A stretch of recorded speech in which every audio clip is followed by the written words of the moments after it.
What's up, guys? Happy Sunday. I hope everyone is enjoying their weekend. We're going to do a book review. Stick around, man. Reviews from the tub. Reviews from the tub. Gonna review shit from my tub. All right, guys, welcome back. Like I said, we got a book review here. We're going to review Don't Call Me Chico, the story of Tito Santana, written by Tito Santana and Kenny Casanova. This here is on WOH. Let me look to get it right. WOHW Publishing. They are a publishing company. All I know about them from what I saw on social media is that they have a bunch of wrestling books. So this is super cool. Get these guys' stories out there. If you're a wrestling fan, there's a wrestling book for you. It's cool with this book. What the publishing company and Tito Santana had lined up was if you pre-ordered the book, you would get a call personally thanking you from the man himself, Mr. Tito Santana. There's no way to show you how the phone call went, so I'm going to do a reenactment. So check it out. This is exactly how the phone call went with me and Tito Santana.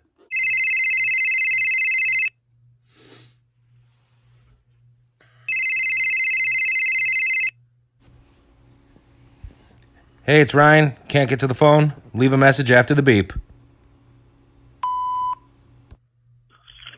This is Tito Santana. I am very sorry that I missed talking to you, but I want to thank you so much for getting my book. I hope you enjoy it, and I want to wish you a very Merry Christmas and a Happy New Year. Arriba! Ain't that a bitch? I slept through the whole fucking thing.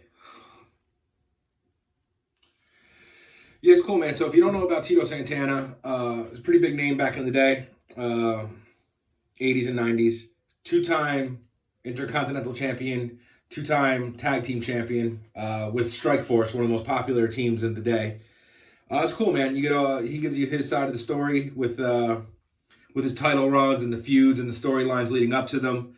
Talked about his tag team partnership with Rick Martel with Strikeforce and why that went away south. Talked about his feud with Greg Valentine, that whole IC title thing. It's pretty cool, man. What I did like with this book, you get a lot of the backstage stories, that's the kind of shit I love. I've been a wrestling fan for a long time. So to hear about the inner workings of what's going on, it was really cool. But what I did really like about this book as opposed to other wrestling biographies, there was a million stories and they were short, page and a half. That's it, man. Some of the other books are long-winded. Like this, boom, here's this story, 2 pages, cool, next story. And it keeps it flowing, man. It really does keep it flowing.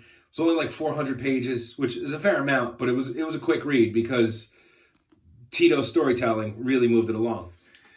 What I did like that they mentioned in the book, that they used to practice their promos and their interviews in the mirror, and they used to practice them on each other. So I was trying to think, like, if I ever had to do a wrestling promo, what would it look like? Excuse me, Ryan. I'm sorry to interrupt your workout. Can I ask you a question? Absolutely. What's up? Have you chosen a tag team partner for your match this weekend? Oh, I absolutely have. Hold on. Let me put my weights down. So let me talk about my tag team partner that I've chosen. First off, the Angels of Fear attacked my old partner, Hollywood Dave Rollins, and that's unacceptable. They put me in a tough spot here, brothers. I have to go out and search the locker room for a partner. So I did some research on my own. I picked up Tito Santana, Don't Call Me Chico, the story of Tito Santana. I'll tell you what, brothers, after flipping through these pages and reading about how he grew up as a young migrant farmer, moving from place to place, and all the hard work and discipline it took to make a life for himself, about how he lost his father at an early age, and how he put family first, that is the kind of person that I want as my tag team partner. So I'll tell you what, Tito Santana, You don't want us to call you Chico, but I would be happy to call you amigo. Meet me in the ring, brother. We'll do this together. What if I was a bad guy, though?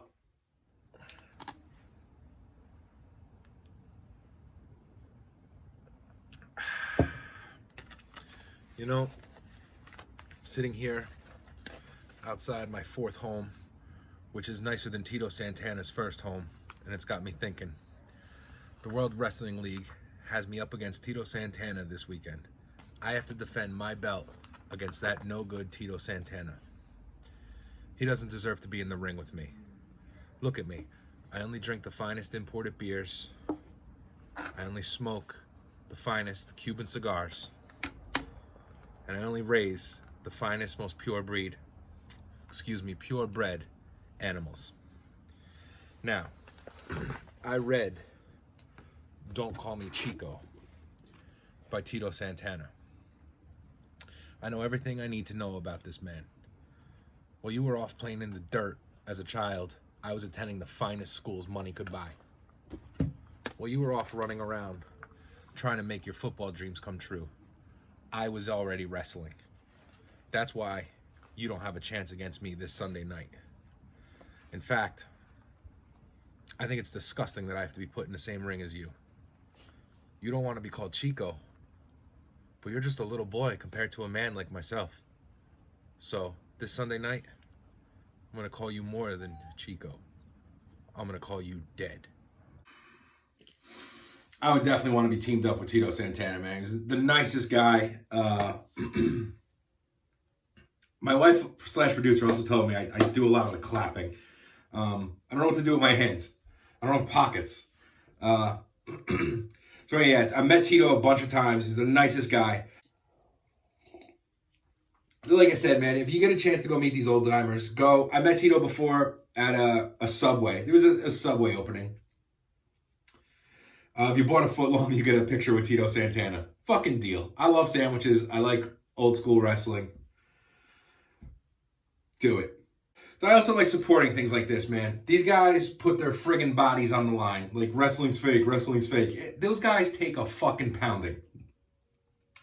Next time you see an old school guy on like an indie show, like a gymnasium around the corner, go take a look at the shape of the headliner. It's usually like a guy from the 80s, big name, or, you know, now it's getting to the 90s. We're getting older. Man, they're beat up, man. They're limping. They could barely walk. They're still in there, though, man. Like, they love the pop of the crowd. Like, it fuels them. So I always go and support, you know, they charge you for a picture or an autograph. I always pay it, man. These guys put their bodies on the line for our entertainment. Bro, throw them a fucking 20 for a selfie. And you tag them on Instagram or you hashtag them. You get 18 likes and you feel good about yourself. This was cool here. We went to... you could have bought the book autographed, but I didn't because I already have a bunch of Tito Santana autographs. But he did an appearance at the California Pizza Kitchen.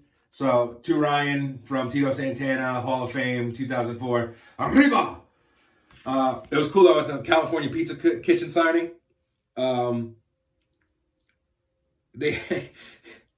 We walk in, me and my buddy Dave. What's up, dude? We walk in and Tito's got on the white chef jacket. We're like, Tito? And they're like, oh, hold on, Tito's going to make some pizzas. What the fuck, bro? Tito Santana back behind in front of the pizza. Is it a kiln? The fire, whatever it is, the big fiery ass oven. Making pizzas, man. I was ready for him to do the whole pizza tricks. Never happened. In fact, I don't want to talk negatively about Tito Santana. He kept putting holes in his pizza. Oh, you got a hole in yours. So I'm gonna give you this one. Wow. They had to keep taking his pizza away and switching it with the dough and then let someone else. He never got the flipping and hey, Benzema, and that never happened with Tito. And then once you get done stretching it, you're gonna throw it up in the air. Try not to get a rip like mine. Salvatore. But it was cool. They had them. Him and his wife were making pizzas. did the toppings or whatever.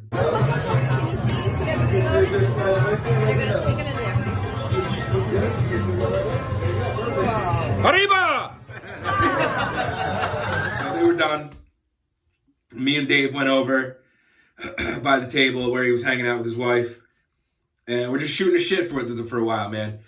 Like, if you get a chance to go meet these old guys, man, go talk to them. They have so much information.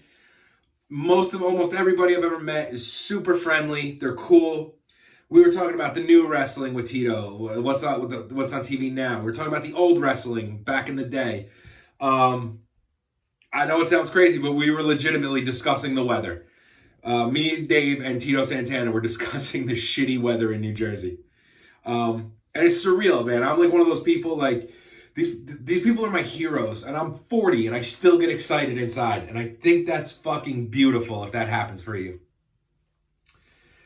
So while we were bullshitting with Tito and his wife, the chef, the server, whoever was running it, came over with the pizzas. Here, guys, these are the pizzas that you made. So Tito and his wife are, oh, great, you know, and they're eating their pizza. And Tito, hey, do you want a slice?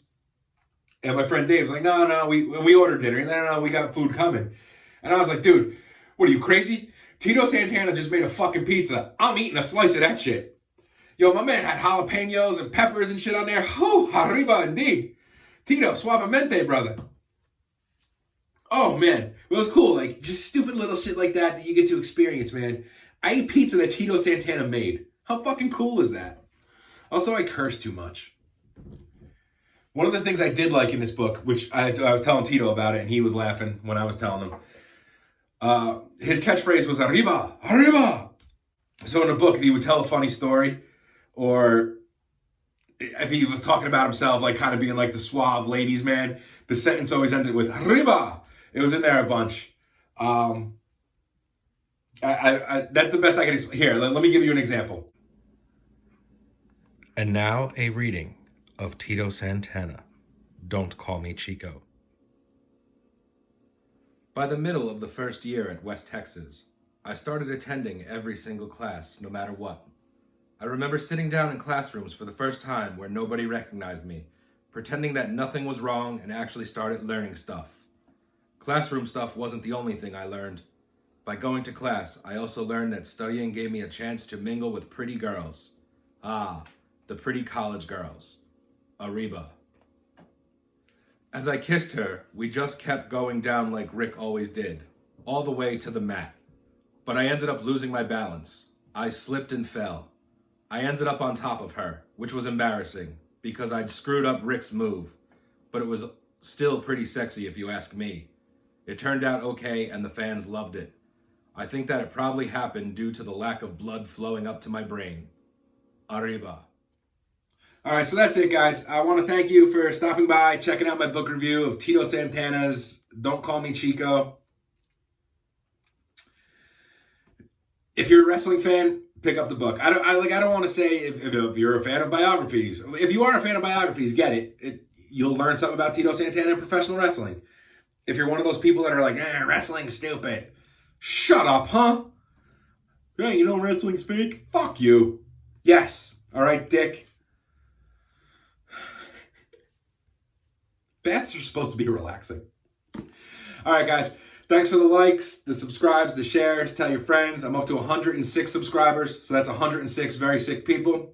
Thank you very much. And we'll see you. Man, I'm not going to lie to you. I'm actually got a bunch of shit up on the sink here. I'm going to do back-to-back videos. So I'm not sure when these are getting posted, but keep an eye out, man. We're going to tell you about yogurt dip Skittles, some sort of green pudding shit. Anyway, man, thank you so much for stopping by. Arriba!